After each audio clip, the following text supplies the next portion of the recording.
Let's jump into problem 7.3a, sales discounts. This has us doing it two ways. First, we'll do the gross method, which we likely learned in our intro accounting class. If you took it with me, you definitely learned this already.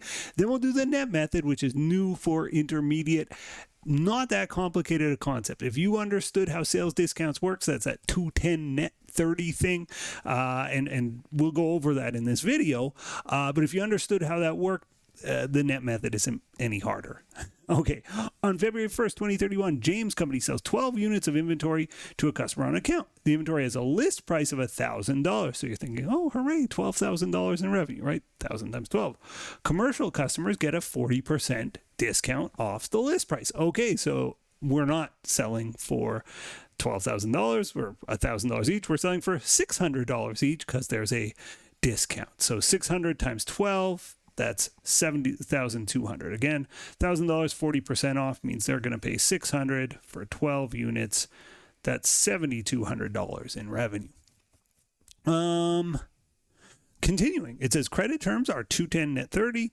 That, again, just to reiterate from intro, 210 means you get a 2% discount. Your buyer, you're the seller, but the buyer gets a 2% discount if they pay within 10 days. Otherwise, they got to just pay within 30. It's due in 30. And it notes James Company's cost is $400 a unit, and the customer pays us on February 8th. Well, that's fewer than 10 days, so they get a discount. Okay, assuming the company uses the gross method, do journal entries. This is what we would have learned in intro. I'm going to do gross over here and net over here. And let's start with February 1st, 2031. On February 1st, we make a sale. We sell 12 units, and we sell them, again, the list price is $1,000. We sell them for $600. So we put it in at the list price. We go debit AR, $7,200. Credit sales rev, $7,200.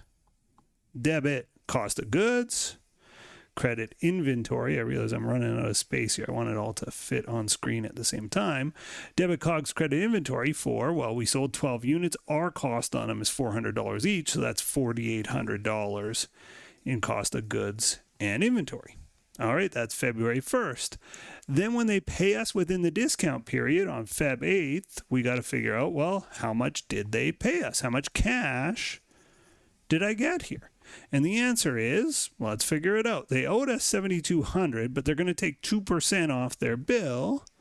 So $7,200 times 0.02, they're taking $144 off. So instead of $7,200, we're going to get $7,200 minus $144. We're going to get $7,056. So let's debit cash for $7,056. We credit the account receivable for the full amount. They don't owe us any money anymore. So I credit AR for $7,200, and that difference, that $144, because this journal entry doesn't balance, I'm missing a debit of $144. That gets tracked in an account called sales discounts. And you'll recall from your intro class, our sales revenue is $7,200. Our discount is $144. You take the revenue minus any discounts, and that gives you your net sales. $7,200 minus $144 means our net sale here was $7,056, which makes sense, right? We made a sale, customer paid us $7,056 ultimately for the sale. It doesn't matter what our list price was, or after all the discounts were applied, we only collected $7,056. That's our net revenue on the thing, and that's what we list on our income statement. So beautiful. Gross method done. The net method says pretty much the same stuff, but it says if you know, just based on track record, your customer's going to take this discount, don't go through the charade of saying I'm owed $7,200 because AR means I expect to collect $7,200. If you know you're only ever going to see $7,056 because the customer's been with you forever, always takes the discount, just put it in at $7,056 in the first place. Don't do this dance. That's what the net method says. So on February 1st, when we make the sale, yeah, it's a $7,200 sale, but, not 2036, 2031, but I only expect to collect $7,056, so that's what I should put in as my receivable. Debit AR, $7,056. We assume they're taking the discount. Now, what happens if I assume they're taking the discount and they end up not taking it, they pay outside of the 10-day period. We'll deal with that in problem 7.4. But for now, let's just assume they're taking a discount. Debit AR, credit sales rev, 70.56. Debit COGS, credit inventory for that same amount as last version here, 4,800. And then on February 8th, when they pay, how much do they pay? Well, same amount as before, 70.56. Debit cash, 70.56. And we credit AR, which was already there for 70.56. We just credit it for 70.56. So pretty straightforward. We just sort of go in assuming they're going to take the discount, and then when they take it, you know, the math is pretty easy. Both methods give us the same sales, the same gross profit, the same everything. You might think, no, this sales is 70.56. This one's 7,200. But remember, net sales is the same in both cases, and that's the number that matters.